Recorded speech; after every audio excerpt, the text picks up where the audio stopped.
कार्तिक पूर्णिमा का पर्व हिंदू धर्म में एक विशेष त्योहारों में से एक है और इसे देव दिवाली के नाम से भी जाना जाता है। अगर आप इस दिन सही मुहूर्त में सही विधि से पूजा करते हैं तो आपके घर परिवार में सदैव खुशहाली बनी रहती है।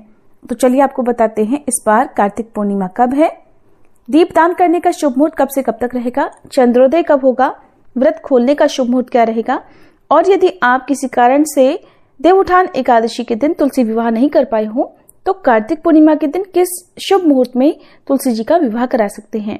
शास्त्रों में वर्णन मिलता है कि इसी दिन श्री हरि विष्णु ने प्रलय काल के समय वेदों की रक्षा करने के लिए अपना पहला अवतार, जो कि एक मत्स्य अवतार था, धारण किया था। इसके अलावा भगवान शिव ने भी इसी दिन त्रिपुरासुर नामक राक्षस का वध किया था और भगवान शिव द्वारा त्रिपुरासुर राक्षस के वध किए जाने के कारण देवतागण बहुत प्रसन्न हुए थे। इससे प्रसन्न होकर श्री हरि विष्णु ने महादेव को त्रिपुरारी नाम दिया। कार्तिक पूर्णिमा को देव दिवाली के रूप में भी मनाया जाता है और इस दिन सभी लोगों को अपने घर पर दीपावली की तरह दीप जलाने चाहिए और सुबह के समय पवित्र नदी के जल से स्नान करना चाहिए, क्योंकि इस दिन सभी नदियों में देवी देवताओं का वास होता है। और ऐसे में अगर पूर्णिमा के दिन इस दिव्य जल से स्नान किया जाता है या जल में डुबकी लगाई जाती है तो सभी तरह के पाप ताप नष्ट हो जाते हैं। इस बार बहुत ही शुभ दिन में पूर्णिमा का व्रत रखा जाएगा।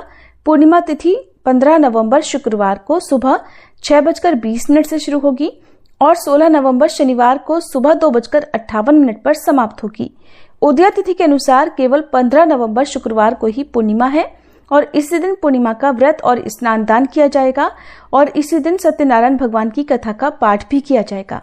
इस दिन मणिकर्णिका स्नान भी किया जाता है। जब अपने पिता दक्ष प्रजापति के यहाँ अग्नि में देवी सती ने अपने शरीर को भस्म कर दिया था, तब भगवान शिव बहुत ही व्याकुल होकर देवी सती के शरीर को अपनी गोद में उठाए तांडव कर रहे थे और उनके शरीर का एक एक हिस्सा पृथ्वी पर गिर रहा था। कहते हैं कि उन सभी स्थानों पर शक्तिपीठ की स्थापना की गई। इस प्रकार पृथ्वी पर 51 शक्तिपीठ हैं। उसी समय माता सती के कान का कुंडल वाराणसी के इसी घाट पर गिरा। तब से ही इस घाट को मणिकर्णिका नाम से जाना जाता है और इस जगह पर एक कुंड बन गया। आज के दिन इसी कुंड के जल से लोग पवित्र तिथि को स्नान करते हैं।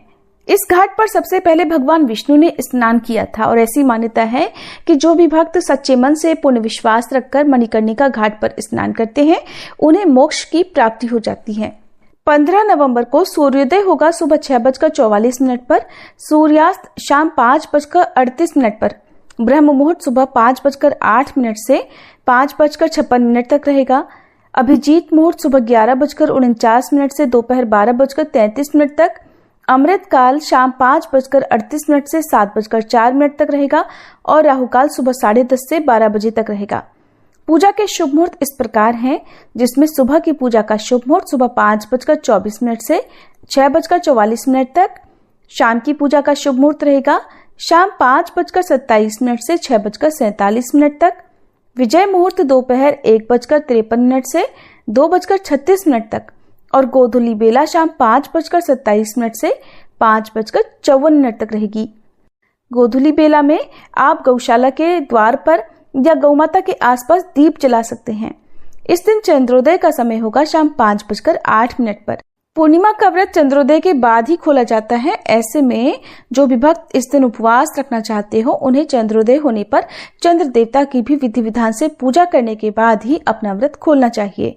वैसे तो पूर्णिमा तिथि पर आप राहु काल के समय को छोड़कर किसी भी समय सारा दिन विवाह करा सकते हैं, लेकिन गोधूली बेला और विजय मुहूर्त तुलसी विवाह के लिए सबसे उत्तम मुहूर्त है। आज के दिन हर सनातनी को अपने घर के अंदर बाहर आसपास दीप जलाने चाहिए, ठीक वैसे ही जैसे आपने दीपावली के दिन जलाए थे, और अपनी सामर्थ्य के अनुसार मौसमी वस्त्रों का, मौसमी फलों का या सब्जियों का इस दिन किसी योग्य निर्धन व्यक्ति को दान भी देना चाहिए। ये थी आज की वीडियो। जानकारी अगर अच्छी लगी हो तो वीडियो को लाइक करके हमारे चैनल पर इस दिन कथाएं भी जरूर सुनिएगा।